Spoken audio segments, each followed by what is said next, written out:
So நெறைய பேரு வந்து என்கிட்ட கேட்குறாங்க, "டாக்டர் எனக்கு ஒரு பக்கம் மூக்கு ரொம்ப நாளா அடைச்சிருக்கு. அடிக்கடி தலைவலி வருது. சைனஸ் ப்ராப்ளம் இருக்கு. சம்டைம்ஸ் படுத்தாலே கொரட்டை வருது.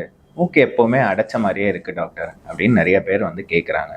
ஸோ இதுக்கு ரொம்ப காமன் காஸ் என்னன்னு பார்த்தீங்கன்னா, மூக்கு தண்டுவடம் வளையிறது. அதாவது டீவியேட்டட் நேசல் செப்டம்னு சொல்லுவோம். ஸோ இந்த மாதிரி கண்டிஷன்ஸ் ரொம்ப காமனாக இஎன்டி டிபார்ட்மெண்ட் ஓபிடியில் நம்ம பார்ப்போங்க. ஸோ அனைவருக்கும் வணக்கம். நான் உங்கள் டாக்டர் வருண்குமார் ஜே, காது மூக்கு தொண்டை நிபுணர், மெரிடியன் ஹாஸ்பிட்டல், கொளத்தூர். ஸோ இந்த மூக்கு தண்டுவலம், அதாவது செப்டம்னு சொல்கிறாங்களே, அது என்னன்னா அதை தான் ஃபஸ்ட்டு பார்க்க போகிறோம்.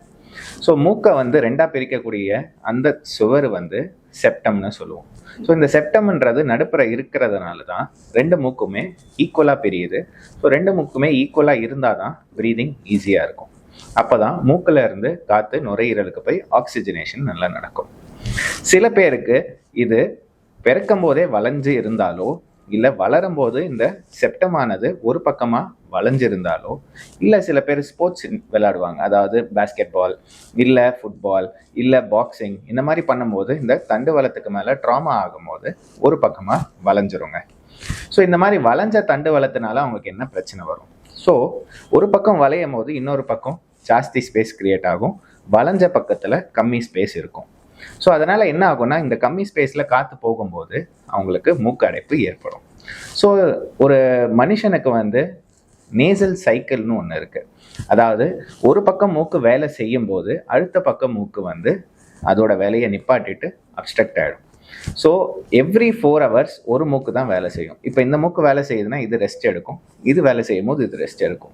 ஸோ அப்போ பார்த்தீங்கன்னா மூக்கு தண்டுவலம் சென்டராக இருக்கும் போது இந்த சைக்கிள் உங்களுக்கு சரியாக உங்களுக்கு தெரியாது. அது பாட்டு நடந்து போயிட்டு இருக்கும். உங்களுக்கு மூக்கு அடைப்பு எதுவும் தெரியாது. சில பேருக்கு மூக்கு தண்டுவலம் வளையிறதுனால இந்த பக்கம் ஃபங்க்ஷன் எடுக்கும்போது மூக்கு அடைப்பு ஏற்படும். எவ்ரி 4 hours இப்படி சுவாசிக்க ஆரம்பிச்சிருவாங்க. ஸோ இதுதான் டீவியேட்டட் நேசல் செப்டம். ஸோ இது இருந்தாலே எல்லாருக்கும் சர்ஜரி பண்ணணுமானா இல்லைங்க. ஸோ சில பேருக்கு வந்து இந்த டீவியேட்டட் செப்டம் அவங்களுக்கு தெரியாமையே இருக்கும். ஏன்னா இது கிராஜுவலாக டெவலப் ஆகிறனால பேஷண்ட்ஸுக்கு சிம்டம்ஸ் இல்லாமையே இருக்கும். பட் சில பேருக்கு இந்த டீவியேட்டட் செப்டம்னால மூக்கடைப்பு ஏற்படும், மூக்கு அடைக்கும். ரெண்டாவது, அடிக்கடி தலைவலி, சைனஸ் இன்ஃபெக்ஷன், சின்ன கோல்டு வந்தாலே தலைவலி வந்து இந்த கன்னத்து எலும்பெல்லாம் வலிக்க ஆரம்பிச்சிடும். இந்த மாதிரி சைனசைட்டிஸ் ரெக்கரண்ட்டாக வரலாம். சில பேர் நைட்டு தூங்கும் போது இந்த மூக்கடைப்பு ஏற்படுறதுனால கொரட்டை விட ஆரம்பிச்சிருவாங்க.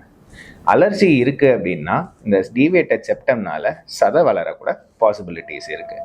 ஸோ இந்த மாதிரி மக்களுக்கு கண்டிப்பாக சர்ஜரி ஒரு ஆப்ஷனாக இருக்கும். இந்த மாதிரி யாருக்காவது இருக்குன்னா இந்த வீடியோவை ஷேர் பண்ணுங்கள்.